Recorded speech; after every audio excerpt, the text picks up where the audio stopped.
hope you all are enjoying your time with each other and processing all the information that we learned in the past couple of days.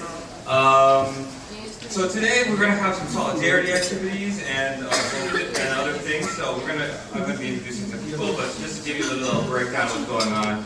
We'll have next some solidarity activities with two groups presenting, Latino Texas Policy Center and then Suru for Solidarity. We'll have a break, and then we'll have reflections ran by Dave Nakashima, and then we're going to have evaluations, and then it's lunch, right? Is that right? Okay. Yes. But before I introduce the Latino Texas Policy Center, here's just a reminder that the masks and testing need to be done today, and especially as many of us are traveling. Here's just an announcement that we had a participant test positive, not with COVID, but with the flu. So just want to make sure that we're careful.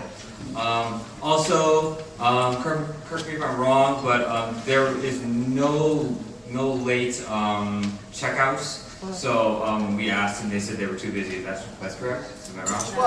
12:30. Oh, 12:30. I think a lot of us have 12:30. If you did it early, it's 12:30. Yeah. Maybe but not today. But. They don't have any time for late ones, whatever time that I is. think that is late. Okay.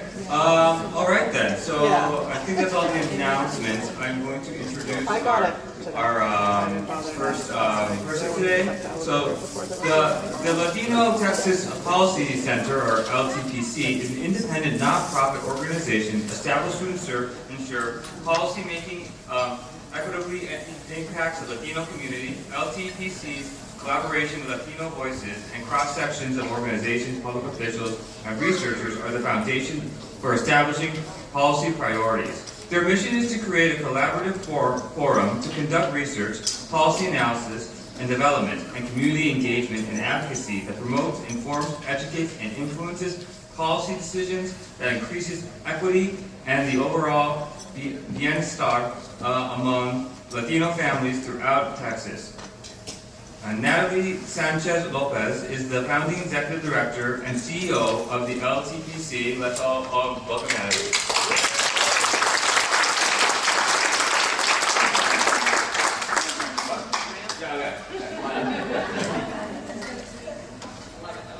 That was a quick up. I was like, oh, they'll be on 10 minutes or two. All right, well, good morning, everyone. How's everybody feeling? You all awake? Barely? Okay. Good coffee. Good. Yeah, it was, everyone here went to Crystal City yesterday, correct? Yep. And, it is, well, obviously our Texas heat is brutal, and this is our cold front that you guys experience, so welcome. I'll give just a quick little background on who I am, what the Policy Center is, and really, we'll spend just a couple minutes kind of talking about the work that we do, but really I want to just engage you guys in some activities to get to know you, but also just to build some collective action that we can do together, because obviously with everything going on, we all feel the weight of what's happening. We're here looking back, and we're experiencing it in real time amongst the Latino community and amongst other communities. So, first of all, my name is Natalie Sanchez Lopez. Most important, my husband and son, Santiago. Santiago, do you want to get up and wave? So, I want to point out to them because obviously I love them, but the first time I got involved in this, I was pregnant. I don't even know how pregnant I was. I feel like I was pretty pregnant because the belly was pretty big. So he was here for the first time I was there in my belly. It's really exciting to have him back here amongst you guys. So I think he's waving now. But really, I'm originally born and raised in San Antonio. I'm Puerto Rican, Dominican, Mexican. I grew up not knowing about any of this history in Crystal City, about the internment camps. You guys have also heard a lot about the Raza Unida Party, and the Chicano movement. Also being a Latina here, being raised in Texas, no history, no one ever told me about it. It was not until I came back to Texas in 2020, after doing my master's at the Harvard Kennedy School, living up there and working there and abroad for 15 years, returning as an almost 40-year-old to learn for the first time about the Chicano movement, about the Raza Unida Party. So it is amazing what you all have done here, because I know there's a lot of family members here, daughters, sons, grandparents, grandchildren, etc. The fact that you've passed on that history and you're keeping it alive is so monumental. because the little impact that I've been able to do and starting to step into with this little piece of history being unlocked for me is something that you guys already laid the foundation for. So I just really wanted to give you guys an applaud. Please give yourselves an applaud right now, because it gives me goosebumps to see this kind of intergenerational gathering. And not just the respect and the history, but the fact that you know that you can take this work into action now, that you can show up for each other and for other communities is just huge. And this is exactly the kind of change, and I'm going to get emotional. So also, hormones for after you have a baby, 2 years, so you're still like a roller coaster. My husband knows all about that. But really, if you guys can give yourselves a round of applause for doing the work, for showing up, for keeping your history alive.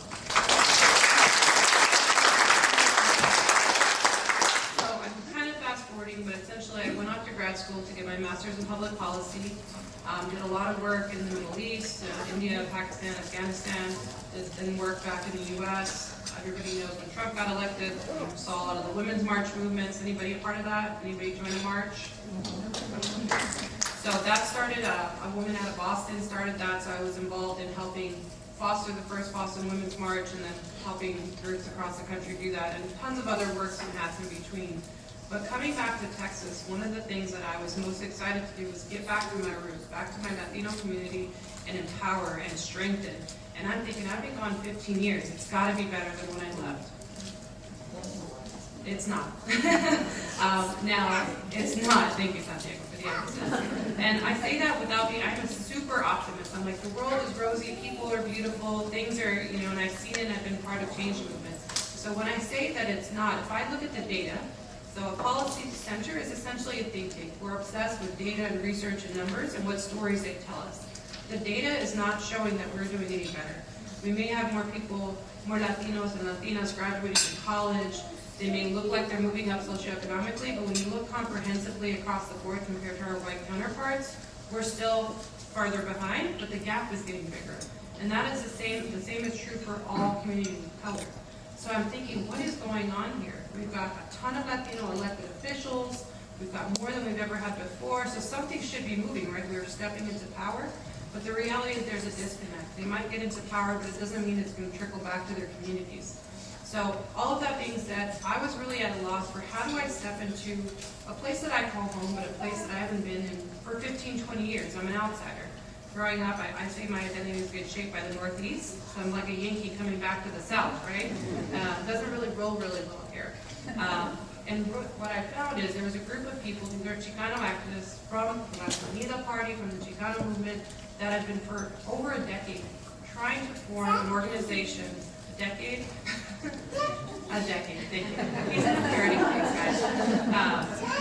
Decade, yes, correct. That have been trying to form a policy think tank.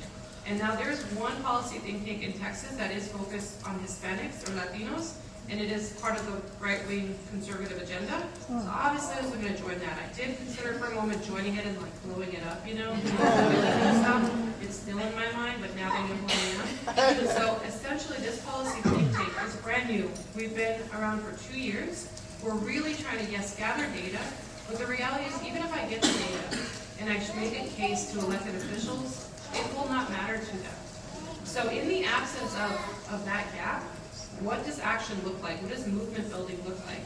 And it looks like what's happening in this room. It's finding allies that truly understand what it means not just to have an oppressed Latino community, but to be oppressed as a person, as a human. That is sorely lacking. And I see a lot of, there's amazing organizations throughout the city of Texas. Jesus. I'm getting that Texas education now is kicking in the city of Texas. Throughout the city of San Antonio and throughout Texas, there's a lot of great organizations doing good work. Where I think we fall short is that we're siloed. The idea of collaboration, real collaboration, is severely lacking. And there's a lot of reasons psychologically for that. We have been taught that we need to survive on our own. We've been taught to assimilate as a way to advance. And the benefits, the payoffs are real here. You assimilate, you join the establishment, you do move forward financially and otherwise, politically, social capital. But where we're at is where we're at now, right? People have this, how do I say it, this shock that we are where we are today, that our basic rights are being stripped away. But anyone who's understand the psychology of and the history of how Texas was created, how this was Mexico, etc., all the things that it's kind of obvious to us, psychologically we don't understand the impact that's kept us complacent. So there's a lot of great movements, there's a lot of great people, but the reality is we haven't built the power that actually is going to move things. And I have these earrings on, I don't know if you guys can see them, and they say vote. This was a local Chicana, Mexican-American young girl here, 20s, that makes these earrings, sells them, especially around the time of elections. Fantastic. I love it. Vote, absolutely. The majority of Latinos do not vote in Texas compared to our numbers. And yes, if we did, we would decide the direction of elections. Stop it. Yes, stop it. I'm not sure we're stopping. But the reality is that voting is not enough. We need to be educated on the history, on the reality of what policy is, how to make it, how to shape it. And then we need to have the ganas, the guts, the courage to stand up and take the risks that are necessary to actually move the needle. I will tell you that psychologically, we're very oppressed in that regard because we are risk averse. We are scared to death of taking the risk, whether that means we'll lose our job. Oh, said, no, Dad, don't do it. Let me walk around, Dad. Andres was like, thank you, thank you. He's in the education system, so he is not a risk taker. This is risky for him already.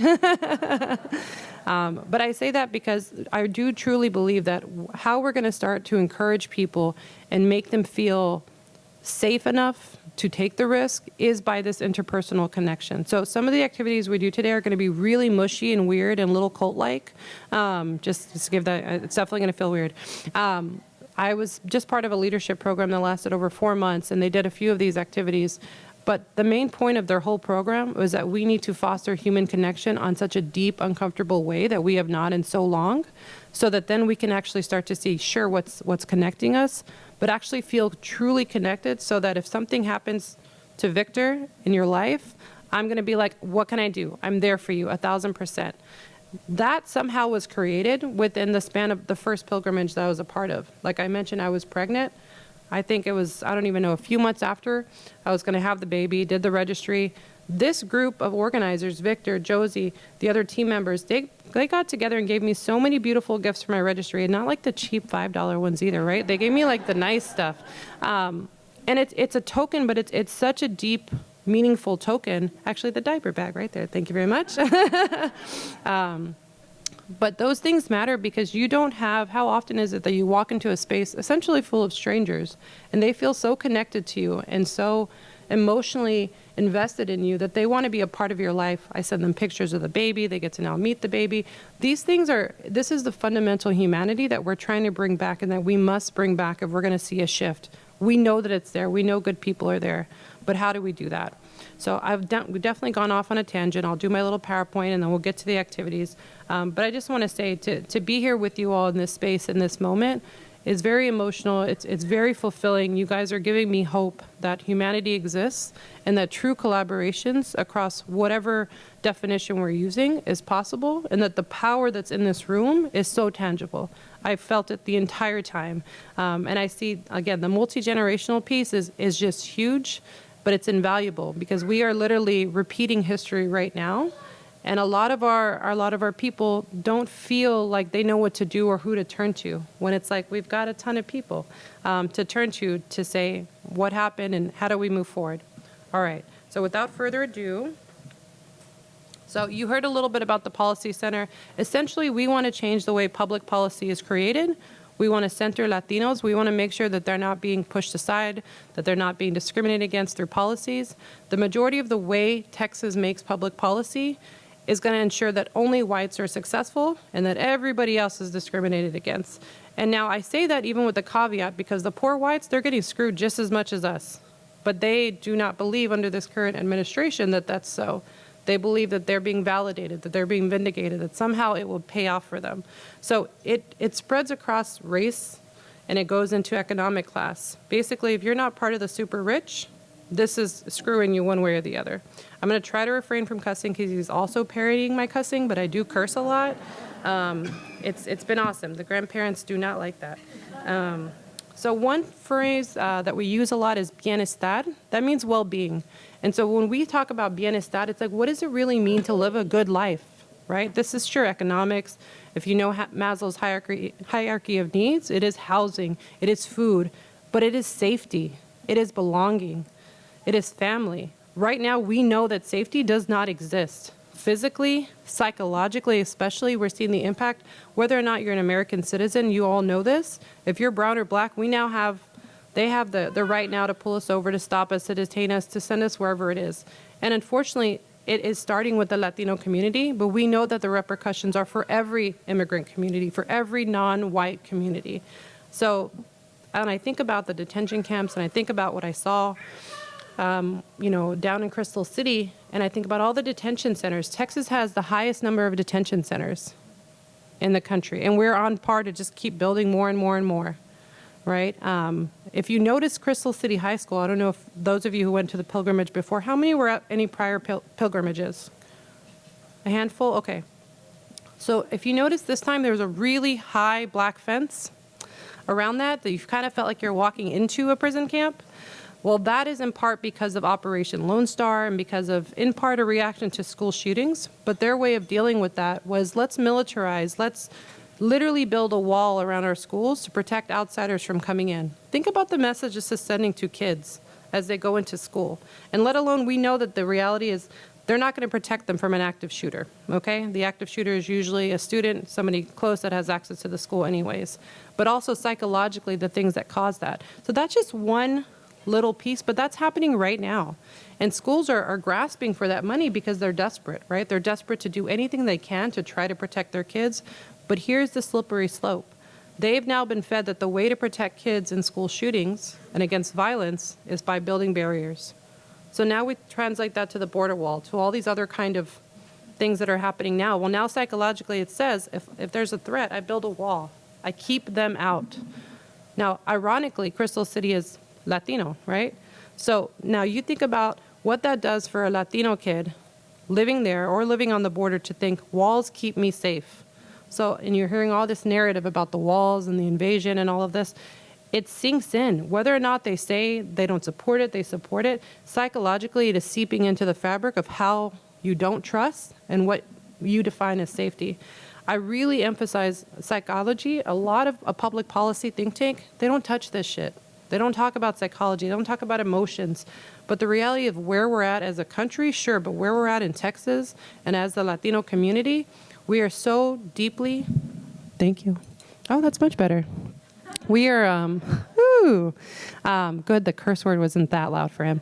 We are, you guys, he's really going to start just like yelling it, so I really apologize if anybody here doesn't like cursing. Once he gets it, it's going to be like nonstop.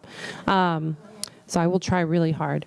Maybe I should walk around at home with a mic, honey. Do you think that'll work? And then I'll be more conscious to not cuss? He's like, absolutely not. But the psychology here is so deeply embedded, and it's also it's the thing we invest in the least. When you talk about our mental health, so you remember I said, when I looked at the stats, we're not doing good, we're doing worse. On the mental health side, we are ranked one of the last in the states on every indicator, period. But now you put mental health, that's a joke. And I say that as somebody who loves therapy, is in therapy twice a week, and is going to all kinds of things, and I've done so for 10 years. But that access also came from me in Massachusetts. That belief that this would actually help and had proof to show that it helped came from another place, and I've taken it with me here. There's a lot of great providers out here, but the reality is they're in a system that does not value that. And you try to help somebody, now you've got all kinds of legal ramifications for trying to really help that. I want to bring it back to the kids again, because at schools, now with the new laws that are coming into place, you can't even render first aid, a Band-Aid, without getting parents' permission. Unless it's an emergency, things are gushing out, then you can, that immediate, like, sure. But if it's like you want a Band-Aid, do you need to talk to somebody? Sure, they're counselors.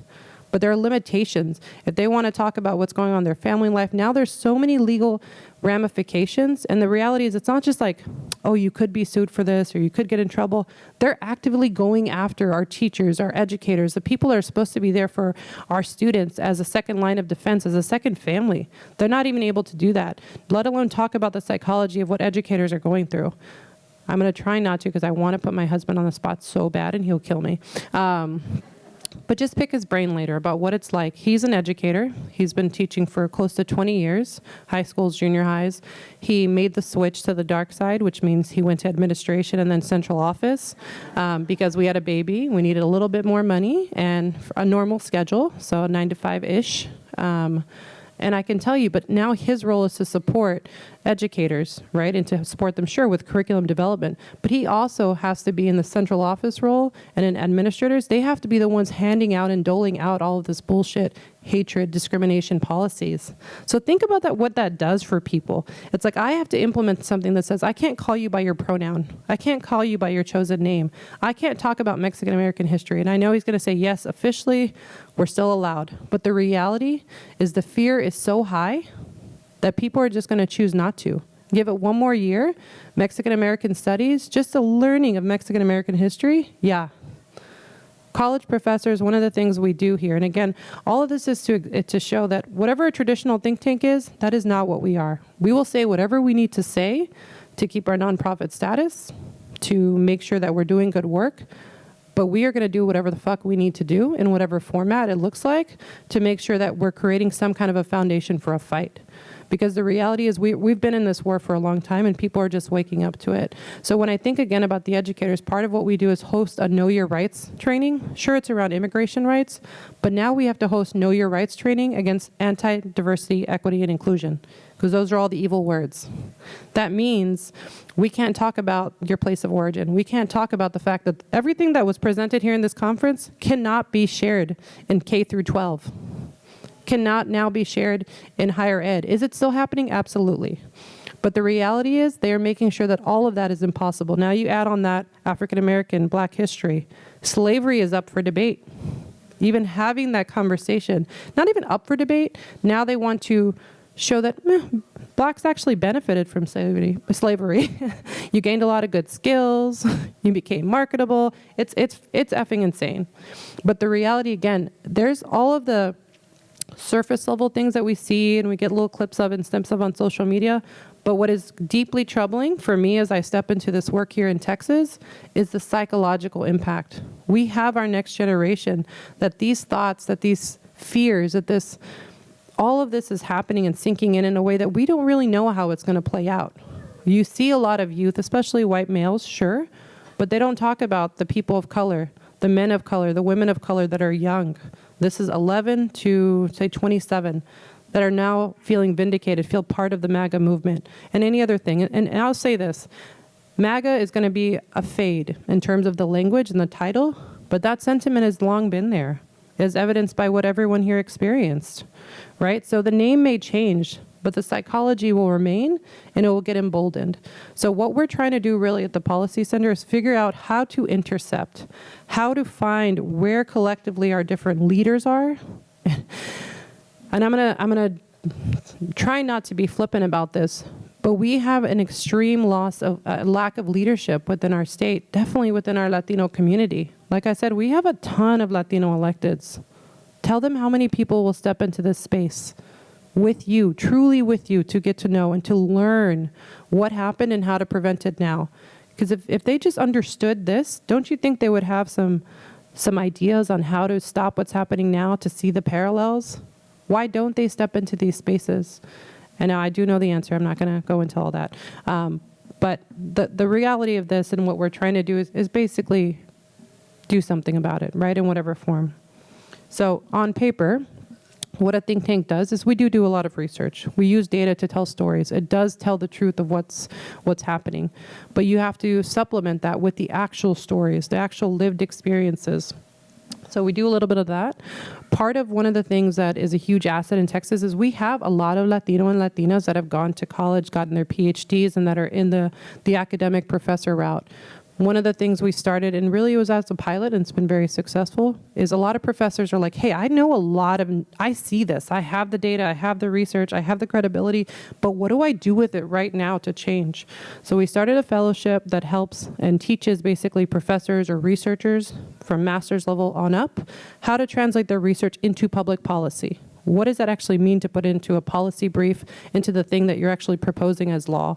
It's a year-long program, and it's been really great. And we've gotten people from all over the state doing that. the trick here, again, too, is they may know the academic skill set of it, and they get really excited because they think they're taking a class, and then I hit them with all this emotional shit, and hey, you have to take a risk, and hey, your job could be at jeopardy, and they back step real quick. And in this climate, one of our professors at UT-RGV, that's University of Texas in Rio Grande Valley, you have to work hard to get into this fellowship, okay? It is not just like apply, we'll take you. Like, I am interviewing, I am vetting you, I'm doing psychological analysis on you. It is intense, right? It's like basically you're joining, like, I'm not gonna say CIA, but something to that extreme. But the reality is she worked really hard to get into this program. She became one of the 15. Within 2 weeks, all the anti-DEI, all the stuff is really starting to settle in. Her university administration said, do not do this fellowship. Your job will be in jeopardy because it's the Latino Texas Policy Center Fellowship. But it's Latino first. I hate the grammar of our name, by the way, but Latino first is very intentional because people say, why don't you just do public policy for all?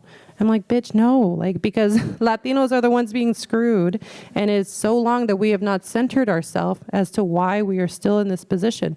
If we actually do good policy that focuses and improves Latinos, it will actually improve all. But the reality is we have been the majority. We are now officially the number, and still the policies are even worse and worse. And it absolutely trickles to every race and ethnicity. But the reality, it's just another psychological way of making sure groups that are now building power in numbers, right, demographically, we need to find ways to make sure they stay as a minority, mindset-wise, power-wise. So anyways, the fellowship has been great, but even that, we had a conversation with her. She's like, I'm not sure, that, and I said, did they put it in writing? Because I was already on with NAACP. I'm like, ready to send this shit. I'm going to get them.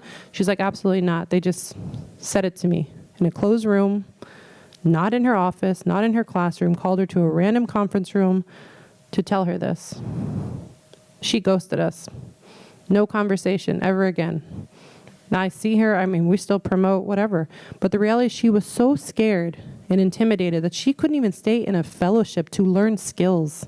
That is the degree, and that's still the nice privilege, source of pain. The reality is other people have faced actual threats, physical threats. We've had our fellows face threats for putting out op-eds, and this is putting out data. They're literally putting out data. They're not talking like me. I do not coach them to talk like me.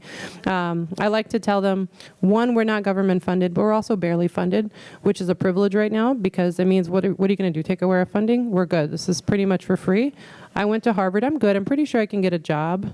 And my husband loves me. He knows that, I'm a risk taker, so I'm all set. So we get this opportunity and this privilege to say whatever we need to say. Our fellows are not in that position. They've worked their life to get their PhD, to hopefully get on a tenure track.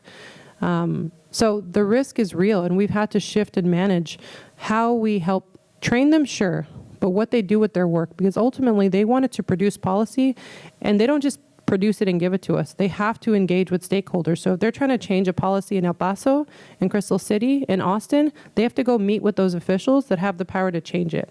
And I would tell you that is the most terrifying part of this fellowship, because they're like, wait, I have to talk to people that are in positions of power, people outside of academia. It is terrifying. And it's also something that is not rewarded. Now, how this relates to what we're doing here, each one of you come from different backgrounds. I don't know professionally where you're coming from. I don't know what efforts you're a part of other than this one. But the reality is there's so much talent and there's so many opportunities for more collaboration and to do work. And that's part of what we're going to kind of do here today is a couple exercise to build a connection with each other that's much deeper than just this shared history, because this is profound. But how do we take this and do something right now? And also, how do you take it back to your families, to your communities, to the places of work, and inspire people to take the risk? Because it is 1,000% a risk to do something. All right, we might skip some of them. This is just a little bit about what I said, but this is data stuff. Basically, we're doing really bad. That's the emphasis of all this.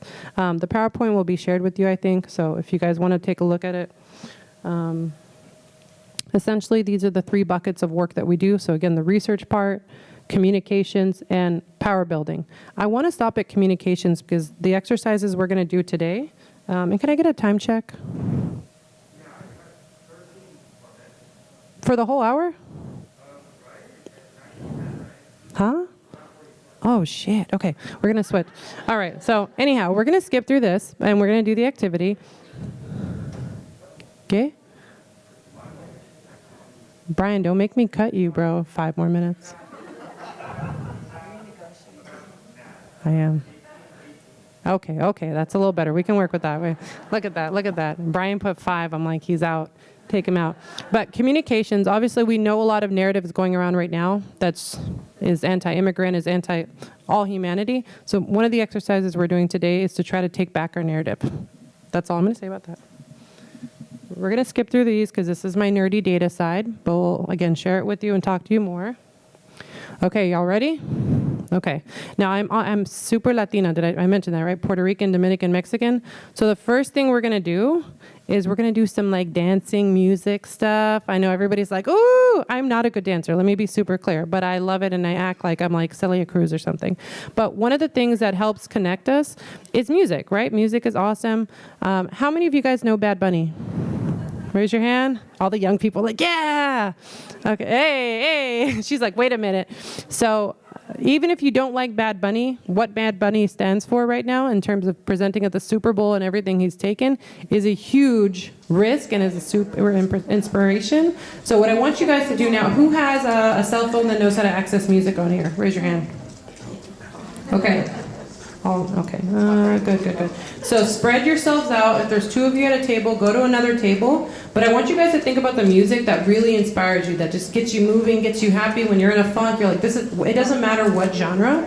I want you to come up with at least one song and share it with your group and actually like play it on the thing. We're going to make a soundtrack for this movimiento, for this movement that's collective, that represents what is important and what represents you. And then I want to put some of my spice on here. And we're going to see what it sounds like. We're going to have a little DJ remix, okay? No, any kind of music. It could be classical.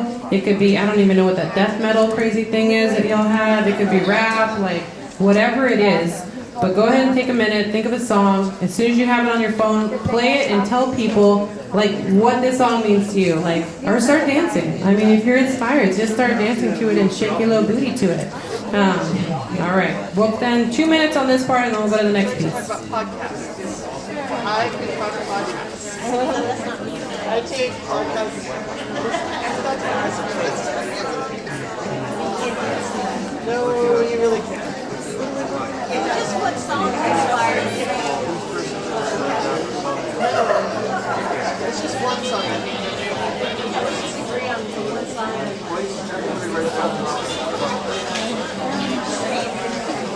I don't know, I was thinking. Hello.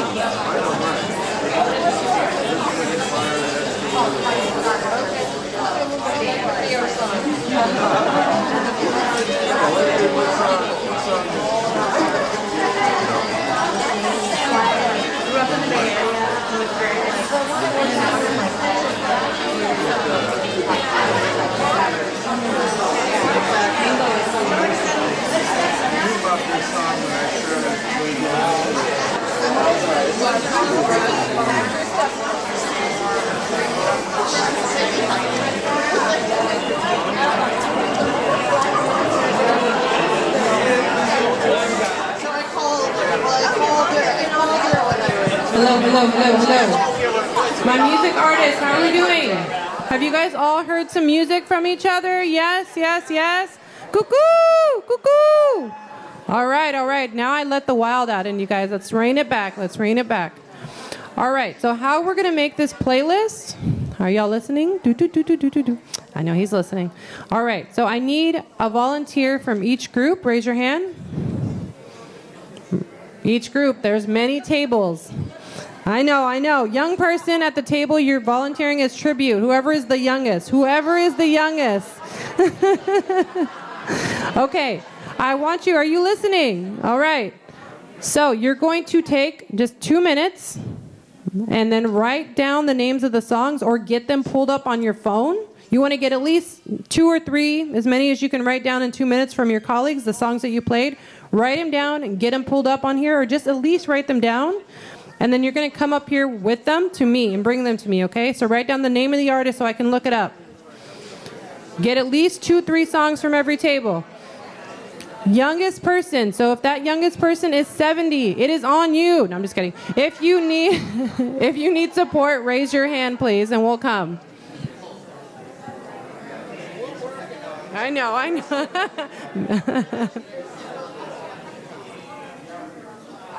Okay, who had this song? Raise your hand. Whose song is this? Woo! All right. Can you come up here, whoever had this song? Thank you. Oh, okay, somebody had. Anybody else? You can have it, it's okay. All right, thank you. Oh, Calle 13, definitely going up there. Can you just say what this song means to you, why you chose it? Okay, guys, listen up real quick. I know, right? Here, let me take this thing out. Yeah, I think somebody. Oh, Here, you oh, can I'm get sorry. this out and I'm going to get it. Go for it. See if you can get that mic out of there. There you go. Hello. Yeah, I think somebody else picked that song too, but I picked it. I also picked U2 Sunday Bloody Sunday, which is really in your face. But this one is Sam Cooke. A change is going to come, and it's often played during when they show civil rights marches from the 1960s. They'll play this song.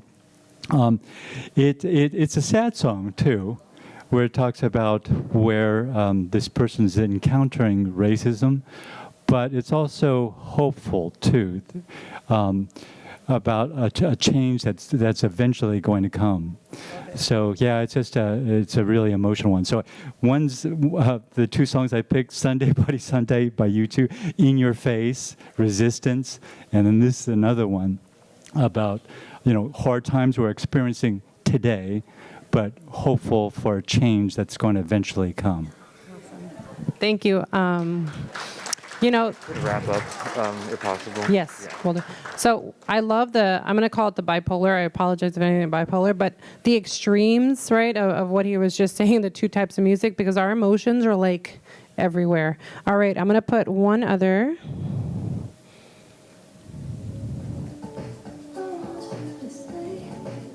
What's up? Is this your song? I feel like it's your song. Ooh, come on up, come on up. Is this yours, right? I'll help. This isn't yours? Didn't you have Birds of a Feather on earlier, Billie Eilish? Who had the Billie Eilish, Birds of a Feather? Okay, she went to check out. Lucky. Okay, now there is let me put one more, and then we're going to wrap up, because I know we're all hungry. Don't be too hungry. Okay, I got it. This is just for the record. Thank you. Play it. I'm going to see if I can say this right. AUKIY. Yeah? Which one? This one. AUK by Kin. Sukiyaki. Oh, it's an S. Just kidding. That makes much more sense. Sukiyaki. Like, I don't know Japanese, but I know what it should sound like, and the ayaki was a little weird. Vowels are exactly like Spanish. Yeah, this is you? Come here. What? This is your song? Okay, where's it? Whose song is this? Not the right version. Do you want the remastered version?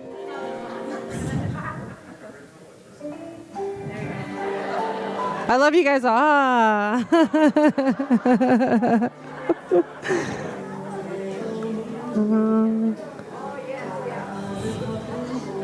This already makes me happy.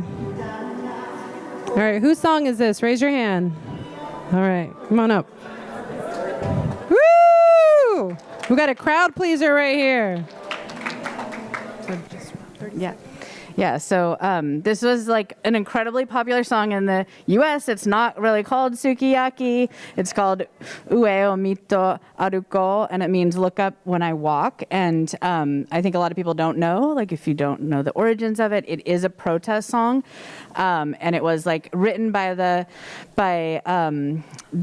songwriter when he was walking back from protests against the renewal of the U.S.-Japan Security Treaty. So it was like about the sorrow of the bombs and like the U.S. post-war occupation of Japan, and then it was just like incredibly popular in the U.S. as like a really catchy melody. So, and it always makes me think of my grandpa because he would play it in the garage, and it makes me cry.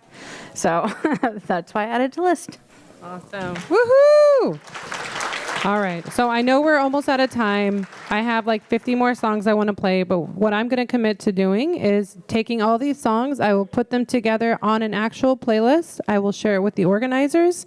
And then you guys will have a playlist. That is the story of us. All right. Don't ask me if it's Spotify, whatever, because I don't know yet. I need to find a young person to help me actually make the playlist. Maybe just YouTube. I just want to caveat, I'm 40, so I'm like not real. I'm kind of a millennial, but not really. But guys, if we had more time, obviously this is a beautiful way, but it's also a super simple thing. And as you see, the part of people coming up to share what it means to them, giving a little bit of context of the song, you also just get such insight into them. So I'd really encourage you, take this as an activity, do it with your family, with your friends, spend a couple minutes, and if you can get to the part where you get to dance it out as well and like show your interpretive dance of the music, so awesome. And I'm not promoting alcohol or drugs, but if there was a little extra something as you did it, I guarantee you're going to have such a good time and see a side of them you've never seen before. I just want to really quickly share a couple things. There is to ask, there's a sign-up sheet. So if you guys want to be connected and get our newsletters for the Policy Center, you can come up here, sign your name. My contact information is at the end. That number up there is my cell phone number. Just shoot me a text with your song, with a picture of you. That would be really awesome because then we can kind of put like a little photo album together of whose song it is.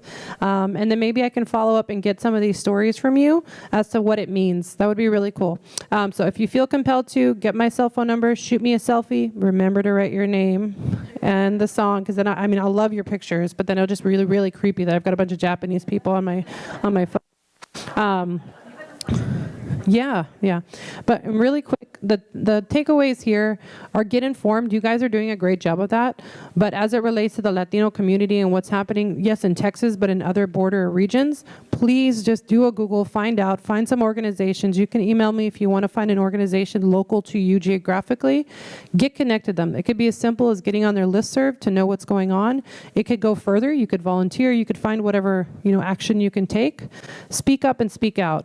Social media is huge. It doesn't matter what the format is. If it's wearing a T-shirt, right? Whatever it looks like. Actually, can you stand up, sir?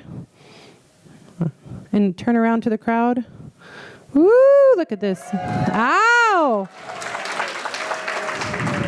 Stop repeating history. Someone came up to me, and she mentioned wearing this shirt in San Antonio is kind of scary. We have open carry. People get to carry guns, and it used to be funny, and now it's really not.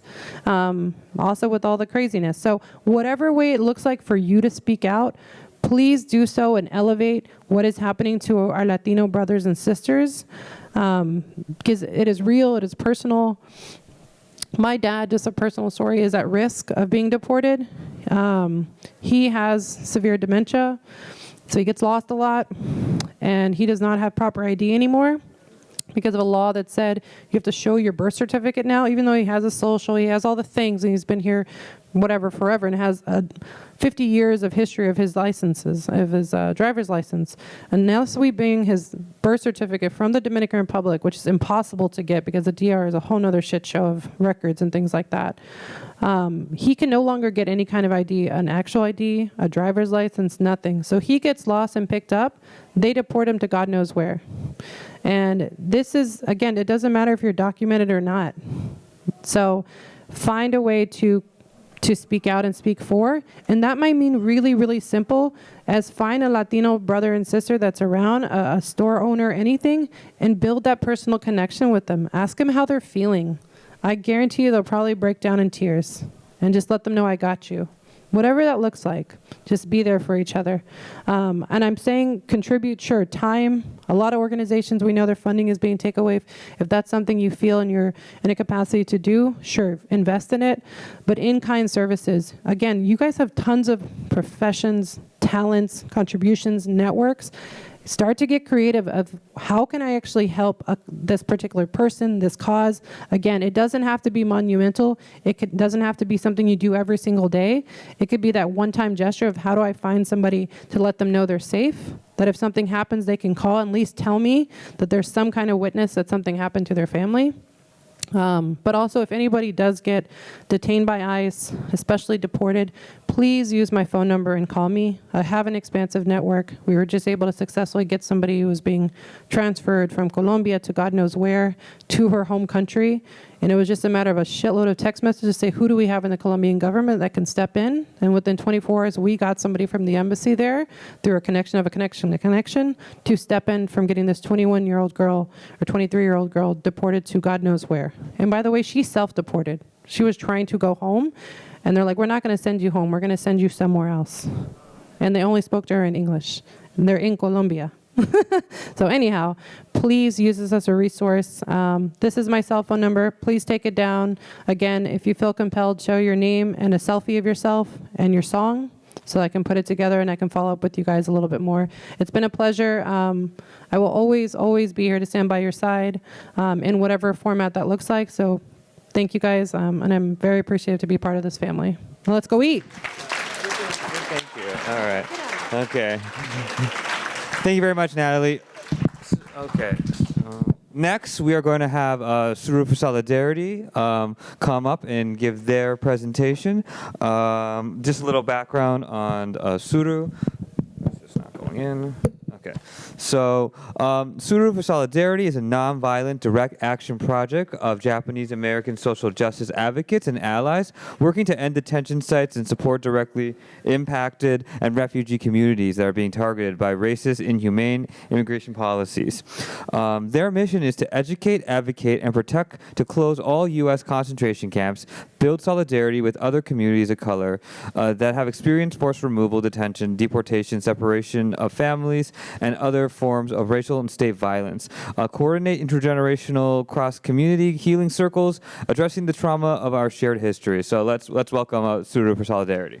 Yes. So I'm thinking about an hour, but it might be less because we're really behind, but we'll let you know. Okay.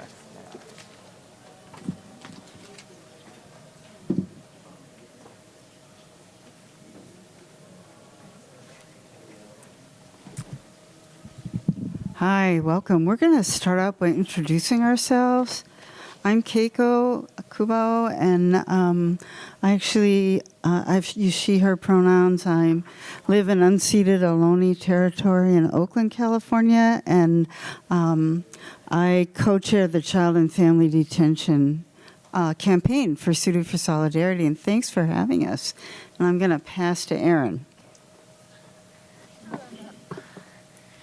Good morning, everyone. I'm Erin Shigaki. I'm a Yonsei Minidoka descendant. And for Tsuru, I do art, and I work on the detention campaign, and I do security stuff.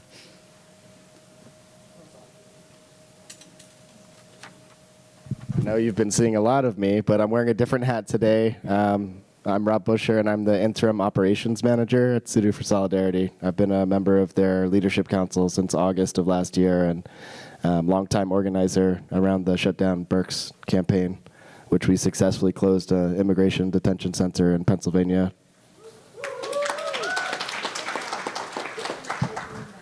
Hi, everyone. My name is Emily Yoshioka.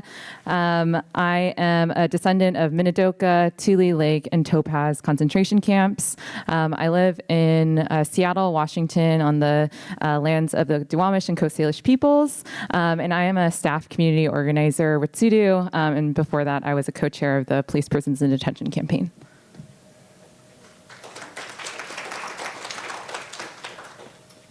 Hi everyone, Camila Nakashima. I use she, her pronouns. I am a planning committee member of the Crystal City Planning Committee, and Gabi Nakashima, co-chair, is my sister. And I am also a descendant of Tule Lake and Topaz incarcerees. I live on Coast Salish land in Seattle, Washington, and I volunteer with the, I actually don't know what PPD stands for.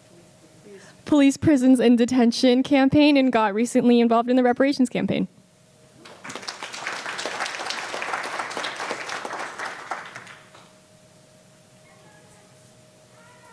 Hi. Hi, everyone. Hi, everyone. My name is Grace Morizawa, and I've been here before, but I I use he, she, her pronouns, and I live in Berkeley, California. I'm co-chair of the Palestinian Solidarity Support Committee, and I'm also co-chair of the Healing Justice Committee. So, in that light, I'd like to get us started on a grounding. So, first of all, you know, we've had a really rich and powerful 2.5 days. So just take a moment to reflect on our pilgrimage and what it's meant to you.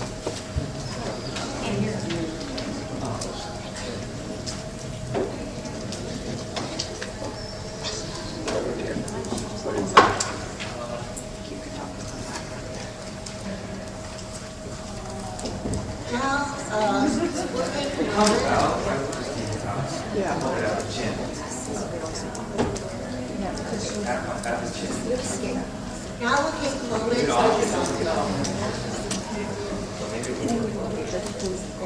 Testing. I think he's out of batteries.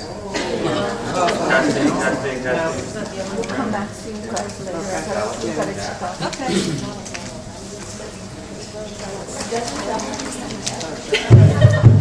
Test. Okay, we're good.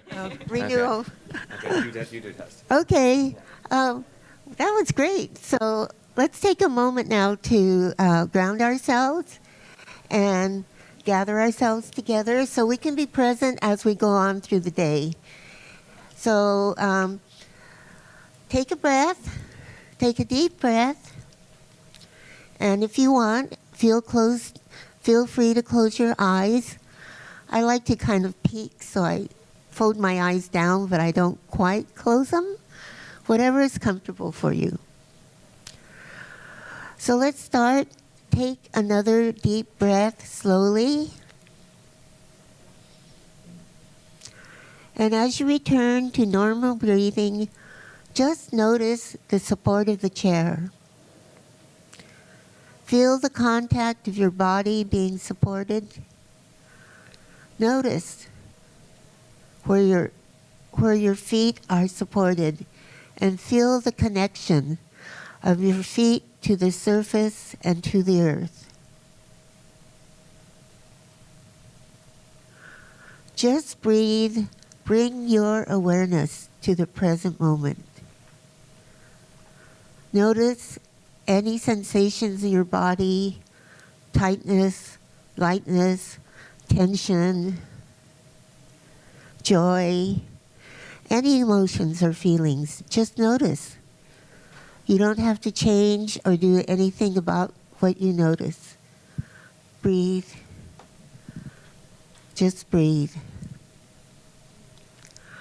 Now, slowly bring your awareness back to our gathering.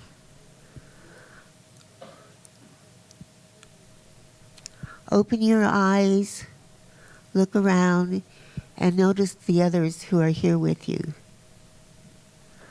We really appreciate you all being here today, and it's great to see you all. So again, thank you all for being here and letting us be here. And we wanted to start out by asking for folks to let us know who's heard of Sudo for Solidarity before. Oh, that's great. Look at that.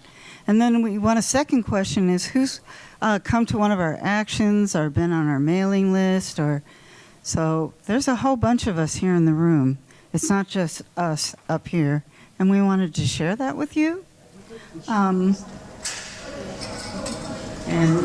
we're going to start a video.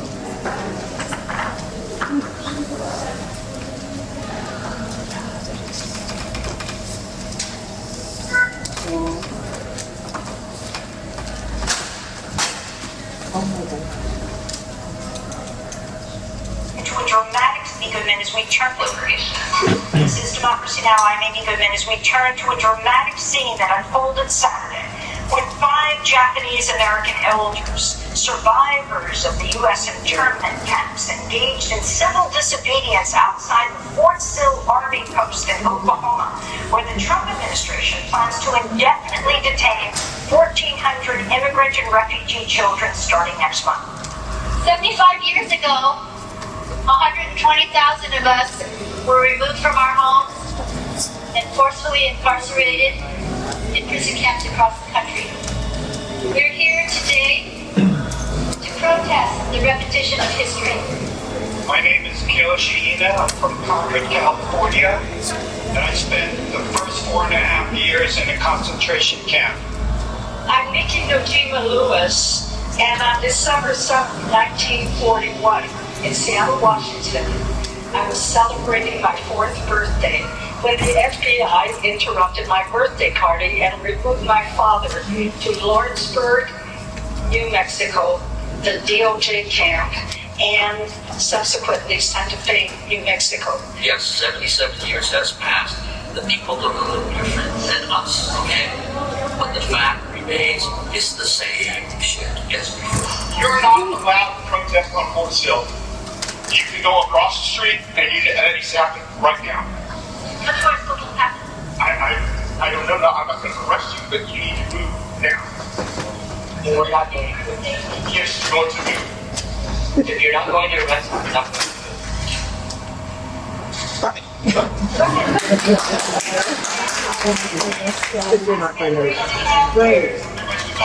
Arizona, American concentration camp during World War II, and I'm here to bear witness to the travesty of the justice system and the family separation policy, which is ruining the lives of these children, and we the people have to stand up and protest this. We've been removed many times. We're not humanity. Black and brown and Asian and Native bodies have been treated and killed and slaughtered and disrespected and forgotten for far too long. The military police officer seeking a video of confronting protesters outside Fort Sill has been suspended.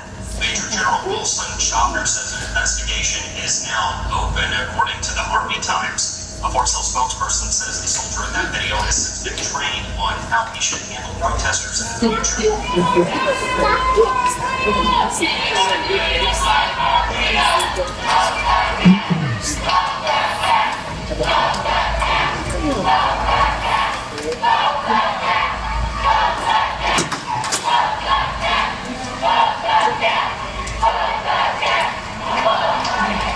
The spokesperson for Senator Tim Inhofe says migrant children will not be housed at Fort Sill after all. This comes after he said late last night that the plans have been put on hold.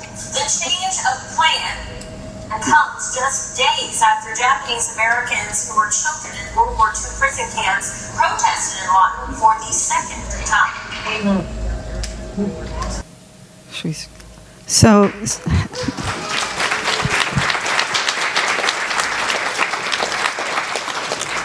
So I think it's important to know that Sudo for Solidarity did not exist when these things were happening at Dilley and 2 times at Fort Sill. This was really members of our community getting in touch with each other and saying, we can't live with children being separated from their parents and put in prison. And so they put a call out to their friends and people that they've worked with and got people to come to Dilley and actually to Fort Sill twice. And then shortly after that, at the next Tule Lake pilgrimage, that's when Sudo for Solidarity was actually formed as a formal organization. So we're pretty new, actually. I think, was that 2019? So 6 years old. We're kind of babies in the world of organizations. I think we can go to the next slide. Nope, we can't. So now Sudo's, actually, I have some of the same language that was used to introduce us, so I'm going to skip over that and mine. We're really proud to be an intergenerational group, and we incorporate art and intergenerational healing into all of our work. And we want to say that part of the joy and the beauty of doing this work is doing it together, and especially intergenerationally. And I'm going to pass to Emily. Oh, no, I'm sorry. To Camila. Yay. So now we're gonna just go into small groups and have a discussion about how we've been feeling throughout this pilgrimage. So we're gonna go through these questions, maybe in your tables, split into two groups of around 3. We're gonna chat for 10 minutes with each other. And I just wanna emphasize to please keep what you hear confidential and speak from your own experience. In the past, I've heard lessons leave and stories stay. We're going to be talking about some things that are personal and people might not want you to share them, so please don't. So yeah, please keep what you hear confidential and speak from your own experience. And so these questions are, after visiting Crystal City yesterday and hearing the last presentation, what feeling is coming up for you? How does your family story connect to what you've learned and experienced this weekend? And what kind of allies do you wish your family had during World War II? So we are going to give you around 10 minutes to talk in small groups.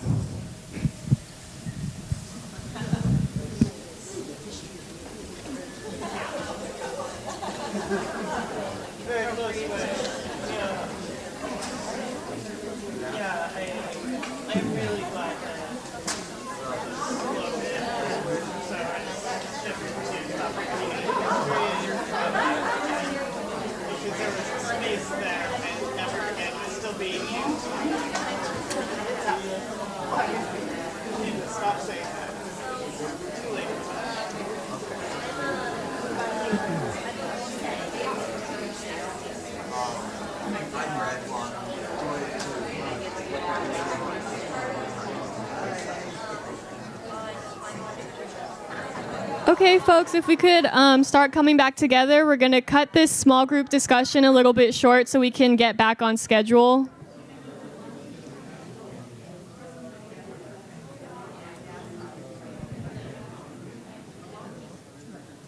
We'll have more opportunities and time to reflect in our next session, so don't worry, your conversations will be continued.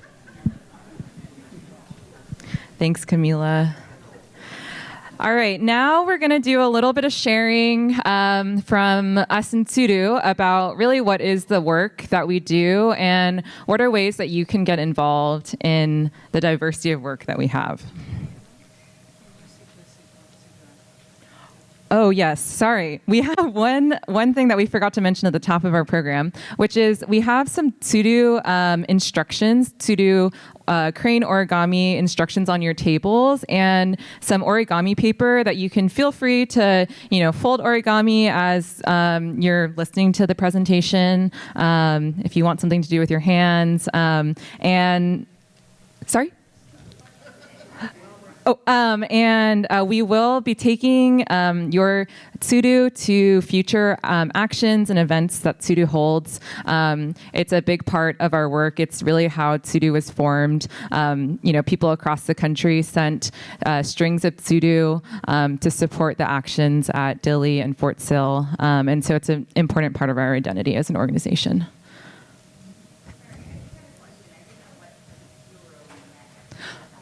Yeah, so Tsudu is the folded origami crane, and that's where our name comes from. Yeah, and it's a sign of peace, used for the bombings in Hiroshima and Nagasaki.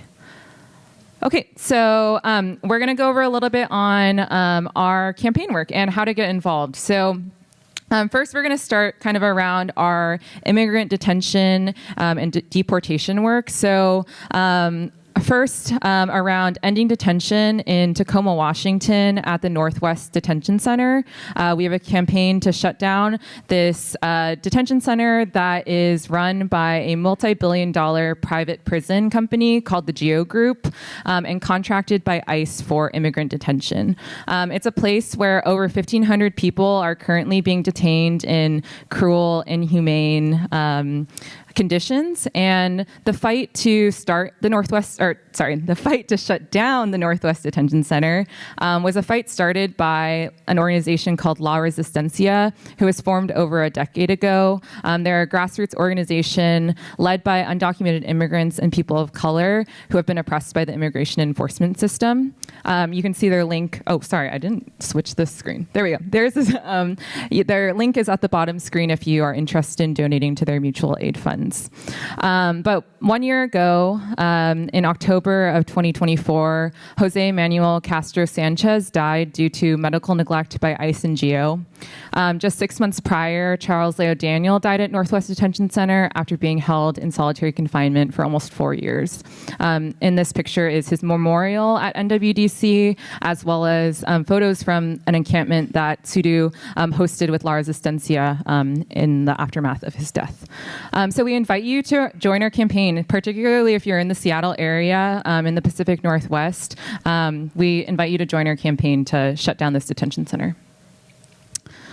Another piece of work around ending detention is in the ICE Out of Dublin work, which is Dublin is a former federal corrections institute in Dublin, California, that was notorious for staff sexual abuse, retaliation, medical neglect, mold, asbestos, and more.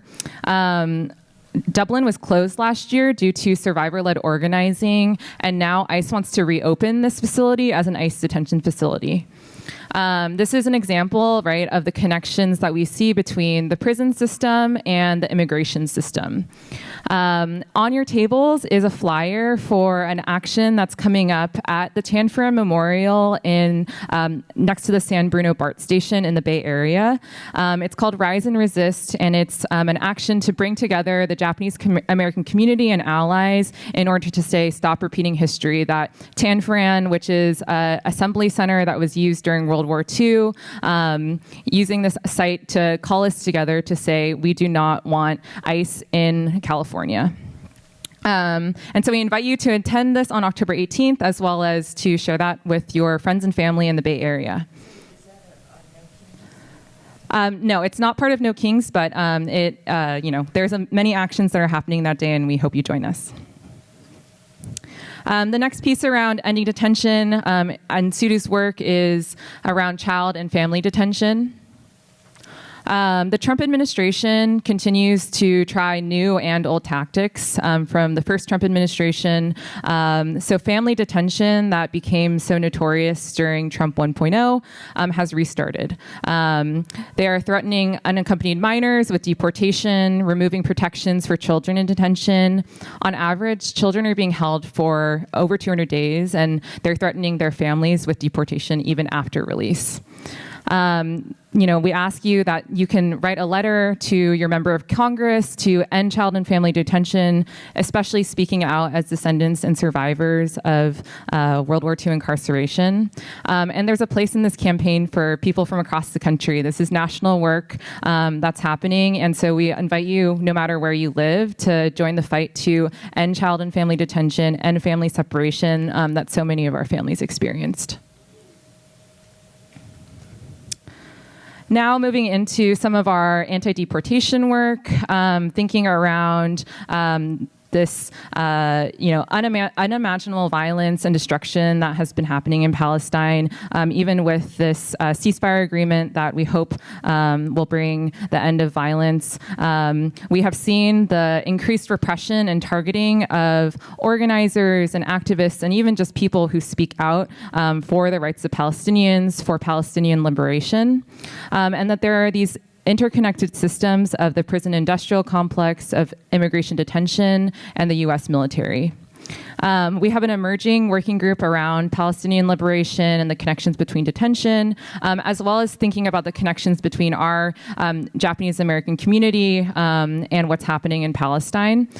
Some of the work we're developing is with a historically Japanese American church in the Bay Area to protect the village of Wadi Fukin, which is in the West Bank, that is under threats, constant threats of illegal incursions by Israeli settlers. And so we invite you to join this work as well. Now I'm going to pass it to Keiko to talk more about some of the anti-deportation work. Hi, and we decided we should all introduce our family camp histories, and I have my family's long. My mother's family was in Topaz, but my dad's family was separated. My grandparents on my dad's side and one of my uncles and his family were here in Crystal City, which is why I've come to this pilgrimage 3 times. And my uncle was also in Fort Lincoln, in Bismarck, and in Lordsburg.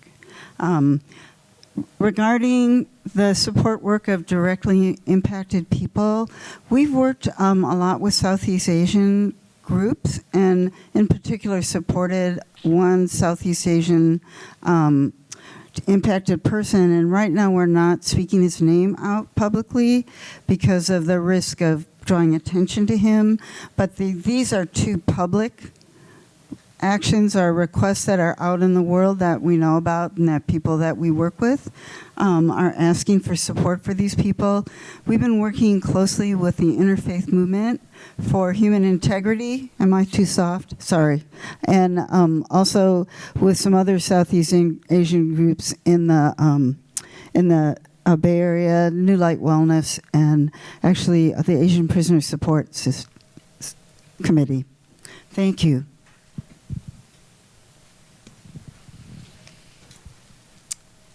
Another part of our work that really rhymes a lot with the way that our Japanese and Japanese American families were taken away with the shades drawn down on the trains without knowing where they were going.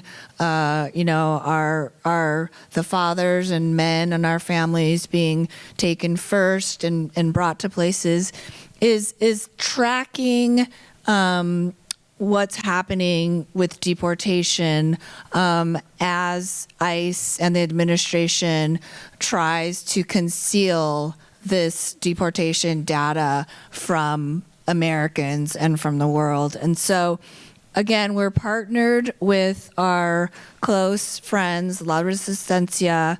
They have eyes at the Northwest Detention Center every day.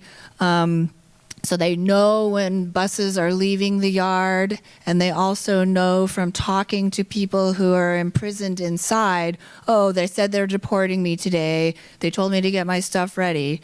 And then we have a team of people, including myself, who are tracking flights on sort of there are these flight enthusiast websites, where you can see planes moving around. You can see all the planes moving around the world.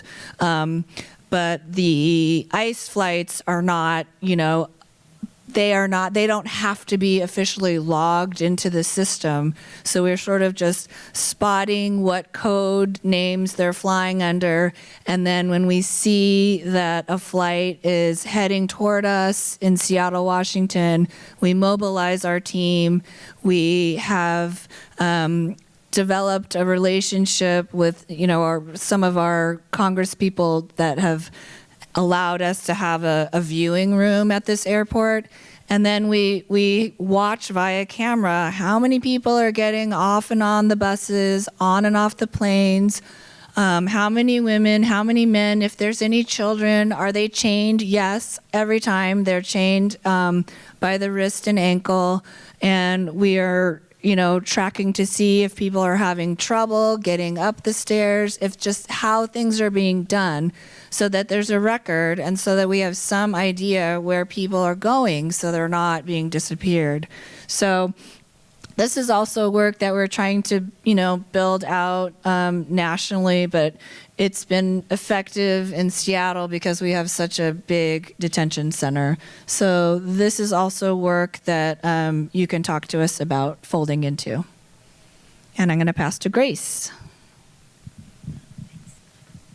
Hi, everyone. Actually, I'm a descendant of Heart Mountain and Minidoka, and I don't know if any of you have heard of the farm labor camps, but Nessa Labor Camp in Eastern Oregon. So I'm here to talk a little bit about the Healing Circles. And did you know that the seed for Healing Circles happened right here? At this pilgrimage in March of 2019, when people went to Dili. Dr. Satsuki Ino, who I believe many of you know, is a survivor of Tule Lake and Crystal City, led us in what she called a healing circle. And it's just a simple protocol based on the indigenous community that she designed specifically for Japanese Americans and their allies. It's a time to reflect, a time to share, and a time to rejuvenate and feel really connected to each other. So since then, we've developed 2 other teams or 2 other strategies formally, and I know there's a lot of healing going on. Whenever you're a part of an organization, you're connecting with each other, you're thinking together, and that's healing in itself, just like we're here for many different reasons, but we're also here for Crystal City and what happened.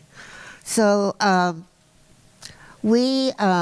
the one team is called the Resilience Team, and this is a team of people who are really maybe professionally in a caring job, not necessarily a therapist or something, but we have a minister on this team, and these team people work one-on-one when people are in crisis, especially when you're doing social justice work. I mean, I'm imagining it might trigger something in you if you saw people in chains or children in chains and shackles.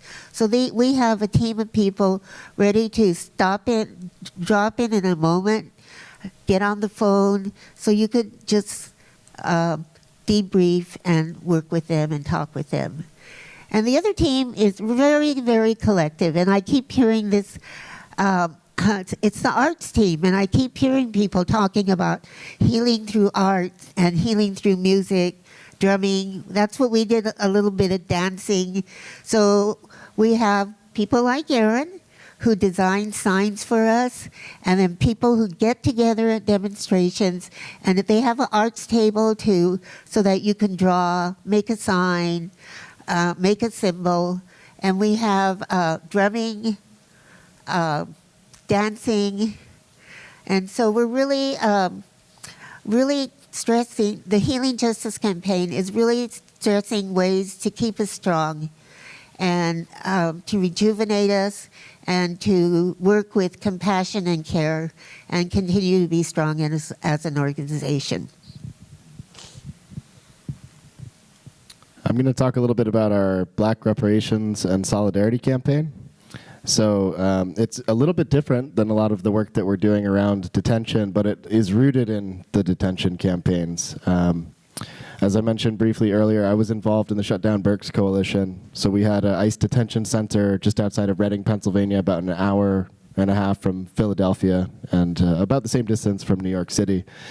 I was organizing with the Japanese American Citizens League Philadelphia chapter around that site a year or 2 before Tsuru founded, actually. And we were part of this broader coalition of about 25 immigrant-led and serving organizations in Pennsylvania that were working for almost 20 years to shut down this site. But when Tsuru did become an entity and we started to learn about the campaign that we did, that they were doing at other sites, we basically hosted our first Tsuru action without permission from Tsuru officially. We just reached out to a bunch of people in our network and asked them to fold cranes and have these organizing parties where we talked a little bit about what was going on at Berks. And all told, we had about 3,000 Tsuru that were folded by local Philadelphians. And we made a pilgrimage of sorts to the Berks Detention Center and staged a giant rally with taiko drums and presenting the cranes as we had seen them do in the videos from Fort Sill. And later we connected up with them. But once we started organizing together, there was a really important moment that took place during the first year of the pandemic. And I think everyone remembers the incredible outpouring of emotion and grief and rage when the killing of George Floyd. And in that moment, Philadelphia, being a predominantly black city, really started to have like a different kind of shift in the way that we were all thinking about organizing. Like, how in movement spaces are we prioritizing the folks who are being targeted the most by disproportionate sentencing, by over-policing and police violence, police killings. And we were seeing this happening in the context of detention because at the time we realized that more than 3/4 of the people held at Berks Detention Center were Haitians. Haitian refugees who had not illegally entered the country. They were seeking asylum. These were asylum seekers, and they were being held in these conditions at the peak of the COVID pandemic without access to vaccines or safe social distancing protocols in these dirty, dangerous cages. And we linked up at that moment with the Haitian Women for Haitian Refugees, Haitian Bridge Alliance in New York City, and we staged a larger rally where we brought our taiko drummers and also some Haitian hand percussionists, and we brought music and chanting and oral tradition into this action. Berks is kind of a unique space. Similar to Crystal City, it's a family detention site, or it was, and they had people as young as 6 months old and as old as in their 80s. But at this particular moment, they would allow people out into the recreation yard, and we could actually see them across the street. So the Haitians heard us singing and chanting, and the Haitian refugees in our community that were on that side of the fence started to sing in Haitian Creole. It's the first time they had heard their language since they were detained. So in these kinds of moments, we really started to reframe what does it mean to be allies in the context of fighting against anti-blackness, not just in the context of prisons and detentions, but really in the broader sense of building solidarity. And we see the narratives that happened around like Stop AAPI Hate. There was an element within the media that was trying to pit our communities against each other and make it appear as if this was a Black versus Asian thing, when in fact, many communities were working together in community and solidarity.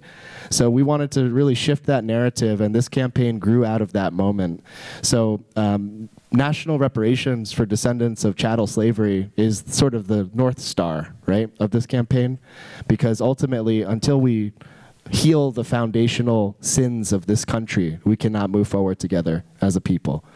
And indigenous genocide and African slavery are the two foundational sins that have allowed this country to sort of fester with this racism that continues to perpetuate today. So we believe that until we actually achieve Black reparations, that there's no possibility of truly moving forward as a unified peoples.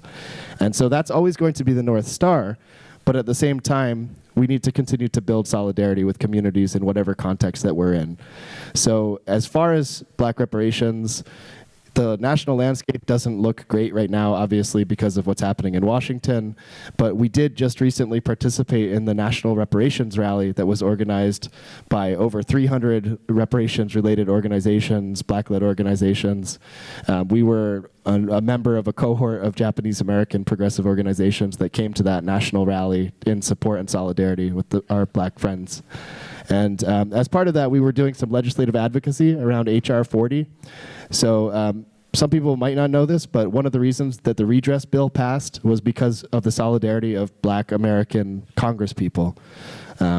Congressman Ron Dellums in particular spoke very powerfully from the floor of Congress. A Democrat from Oakland, he remembered when his best friend of 6 years old was taken at gunpoint by American soldiers in the aftermath of Pearl Harbor. And for him, that was a defining moment. And when he spoke about that, he brought along the rest of the Congressional Black Caucus in support of the redress bill and changed the hearts and minds of many of his fellow congresspeople. So it's in moments like this that we kind of see this opportunity for solidarity. The year after the Civil Liberties Act of 1988 was passed, then the HR 40 that would essentially create a commission to study the long-term impacts of African slavery, similar to what our Commission for Wartime Relocation and Internment of Civilians did. So it's a model that has worked before for our community. There is a need to continue doing legislative advocacy around this. If you can look up the HR 40 bill, see if your local congresspeople are currently co-sponsors. If they're not, consider writing a letter to them. And then in general, a lot of great work is happening at the local level. Tsudu has been involved in helping to support the creation of some local municipal reparations commissions, including the Seattle King County African American Reparations Coalition, as well as the Philadelphia Black Reparations Task Force. So there's a need to do this at both a national and a local level, and in the meantime, there's a lot of different ways that you can kind of get involved. So if anyone wants to know more information, feel free to reach out.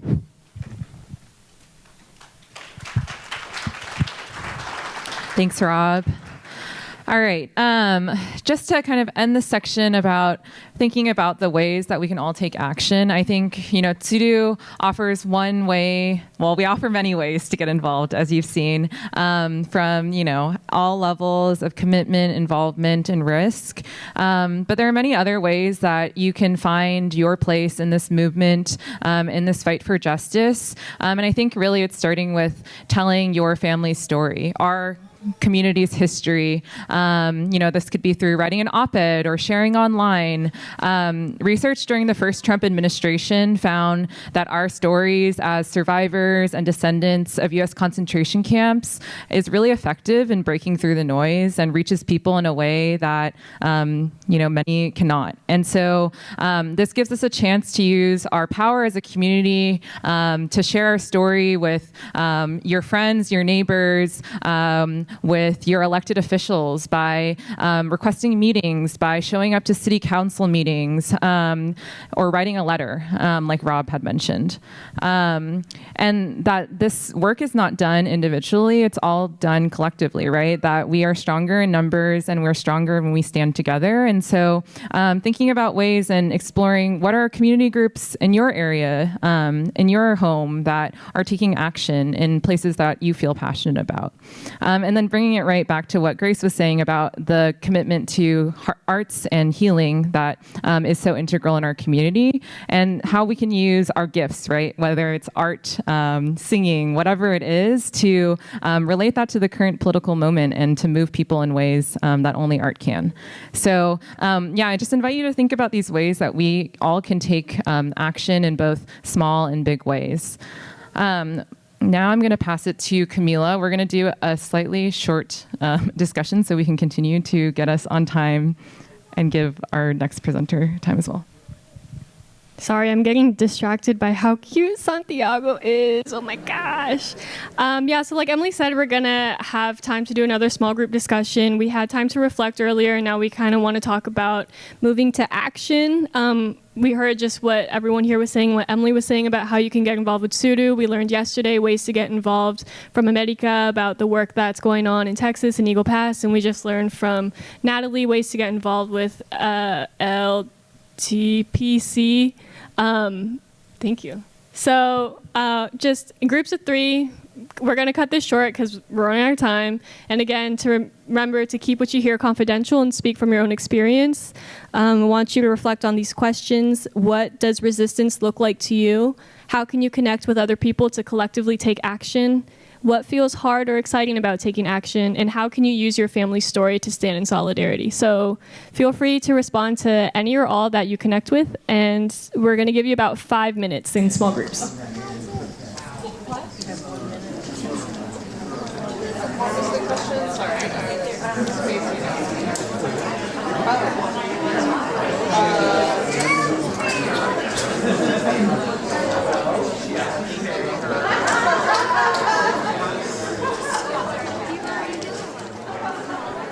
All right, we're going to start wrapping up our conversations. I know there's so much more to say, and I hope that over lunch you can have a chance to continue some of these conversations about ways that we can take action, what that looks like to you, and how you can do that in your own communities and with each other.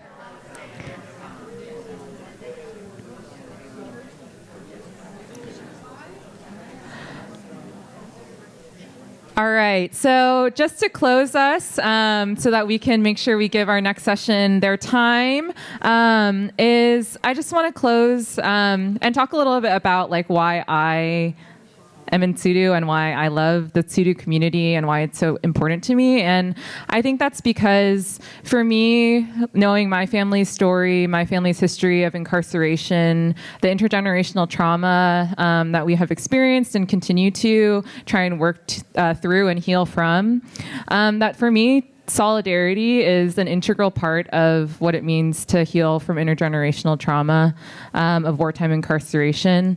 It's something that's deeply personal to myself, but even more powerful when it's done as a collective.